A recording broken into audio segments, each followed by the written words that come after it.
మాకు హైకమాండ్ నాకు ఈ అవకాశం ఇచ్చింది ఎమ్మెల్సీగా.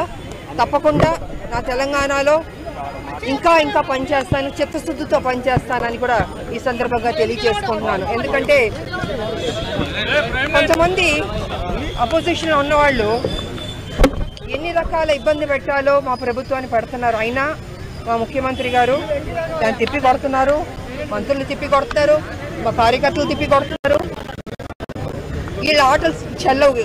ఎందుకంటే 7 లక్షల కోట్లకు అప్పుకెళ్ళిపోయింది ఈ రాష్ట్రం. ఎవరు వాళ్ళు అంటే కేసీఆర్ గారు పుణ్యం అంటూ.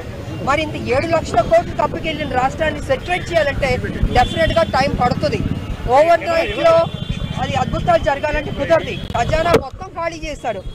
మేము మా ప్రభుత్వం తప్పకుండా మొత్తం తెలంగాణ ప్రజలకి వాగ్దానం చేస్తాం, మంచి స్కీమ్స్ తీసుకొచ్చాం, చేద్దాం అనుకుంది.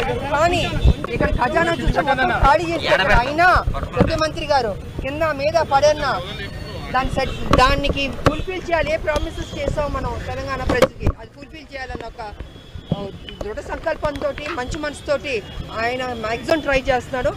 సో తప్పకుండా మంచి జరుగుతుంది మా తెలంగాణ అని నేను తెలియజేస్తాను. ఎందుకు విజయశాంతి గారు ఆ ప్రభుత్వం వచ్చినప్పటి నుంచి ప్రత్యక్ష రాజకీయాలకు దూరంగా ఉన్నారు? నేను 14లో పనిచేశాను, 18లో పనిచేశాను, కాంగ్రెస్ 19లో పనిచేశాను, 20 పనిచేశాను, 23 పనిచేశాను. ఎక్కువ పనిచేసింది నేనే. కానీ ఏనాడు నాకు ఇది కావాలని నేను ఏం అడగలేదు. హైకమాండ్ నాకు ఆఫర్ చేసినా నాకొద్దు, నేను ముందు పనిచేస్తాను, నా పార్టీ కానీ పనిచేస్తాను. ఇవాళ 23 కూడా నాకు ఇది చేస్తామని హైకమాండ్ అందుకని నేను ఏనాడు అడగలేదు. బట్ ముందు పనిచేద్దామని ప్రభుత్వం రాని కేసీఆర్ని గద్దె దింపడమే మా లక్ష్యం. అందుకే ఇన్ని సంవత్సరాలు మేము ముందుకు వెళ్తూ ఉన్నాం, పోరాడుతూ ఉన్నాం. అదేవిధంగా ముఖ్యమంత్రి గారు కూడా అమ్మ రావాలని ఆయన కూడా నన్ను ఆహ్వానించారు. సో ఆయన ఆహ్వానం మేరకు నేను కాంగ్రెస్ పార్టీలో మళ్ళీ తిరిగి రావడం జరిగింది.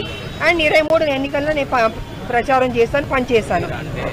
పార్టీ హైకమాండ్ ఎప్పుడు ఏ నిర్ణయం తీసుకుంటుందో, ఎప్పుడు ఏం చేయాలనుకుంటుందో, ఎవరికి ఏం బాధ్యత ఇవ్వాలనుకుంటుందో అది ఇస్తుంది. దాని తగ్గట్టు మనం కొంచెం ఓపిక పట్టాలి. ఎందుకంటే ఒక ప్రోటోకాల్ ఉంటుందండి. ఎవరు పడితే వాళ్ళు బయటకు వచ్చేసి ఇష్టంగా